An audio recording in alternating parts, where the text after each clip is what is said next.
Laptops, the comparison, featuring Apple, Microsoft, and HP. Little history of these three companies. Microsoft's most popular laptop right now is the Surface, which was created in 2009. Since then, the Surface has grown in popularity and quality. Microsoft was founded in 1975 by Paul Allen and Bill Gates, otherwise known as Microsoft Windows. HP was founded by William Reddington, started in a garage in Palo Alto, California. Their first product was an audio oscillator. Dave Packard also came into HP to help become what HP is today. They made the first wireless mouse and was founded in 1982. Apple, created by Steve Jobs, was founded in 1976 in California. Their first PowerBook or laptop was made in 1997. Let's talk numbers. For this, I've found 3 models from each company that I categorize as entry level, so basic, middle, a little more, has a little more storage, graphic cards, and then the best, their best model, biggest model, with all the bells and whistles. So as you can see from the charts, Apple in all categories is the most expensive. HP is the least expensive, and in the middle is Microsoft, and those are the 3 different Surfaces that they have available. On this slide, I'm showing all the models that I use to compare. For Apple, I've used the Mac Air, the MacBook, and the MacBook Pro. For HP, I've used the Chromebook, the HP Pavilion, and the HP Spectre.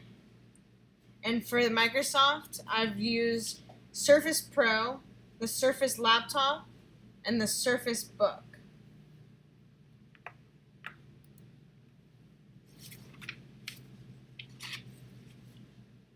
Apple uses a kind of range to bounce from one model to the next. So if you start at the base level, which is the Mac Air, and you wanted to step up to the MacBook, you're going to be paying anywhere from $300 to $500. And same thing from the MacBook to the MacBook Pro.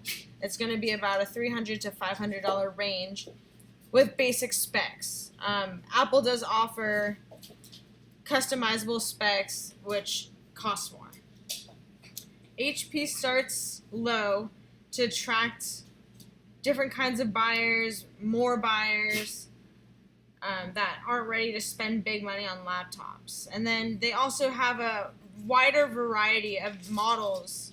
So it's not just a 3-tiered group. They have a lot of different models for business, gaming, or just everyday student use. Microsoft is similar to Apple.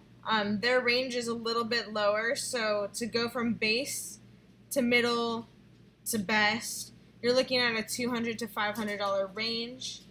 And they're best known for graphics and also for artists.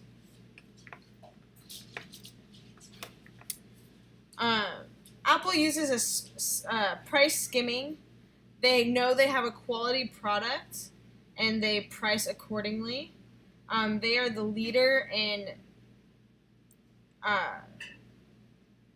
laptops and computers and cell phones for the creative types and also for a lot of businesses.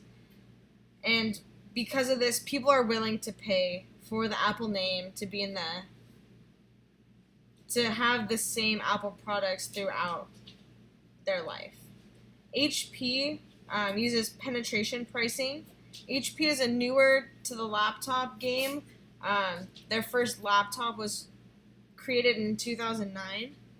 So they price at a cheaper price, so they kind of attract buyers who are looking for a cheaper option. Also, this gives buyers, an incentive to try them out without feeling like they are going to lose out. And Microsoft, they offer a very specialized product and use competitive pricing. They are not as much as Apple, but they are not as cheap as HP. They're right there in the middle, but they do offer quality products for their consumers. Now, looking at all three of these companies, Microsoft and Apple have a very similar kind of middle, entry-level, best model basis. Both use kind of a tiered way where they have different models where you can customize specs, and to get from one level to the next, you're going to pay a range of prices. Like I mentioned earlier, about $200 to $500, depending on what you specifically want. HP is very different. They have more options for the consumers. What this means is if you are a consumer looking for a laptop for school or gaming or business, they have several varieties in each of those categories, and it offers up a more specialized product for each person. Someone who is going to school and writing papers doesn't need perhaps what a large-scale business would need, and so HP offers those different products at a different price so people can be more customizable with what they're getting, unlike Apple or Microsoft, where it's kind of, they have certain models and you can pick from those, and that's pretty much it. So why the difference of strategies? Apple, they use this strategy because if you have an iPhone, you're probably going to want an iPad or, a MacBook because you're part of that Apple community. Also, they preach quality, which if you've ever used Apple products, you probably feel the same way, that they are the best and they're superior to all other products.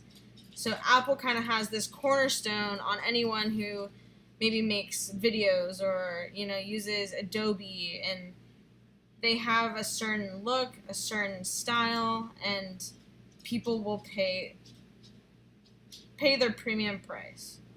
Microsoft is newer than Apple in this sense of creative laptop market. So, their computers are very different. A lot of them go from laptops to tablets. They are marketed for the art community in a lot of ways, and also gaming communities. They have very good graphic cards, but they don't have the cornerstone on the market like Apple, so they can't price the same way as Apple does.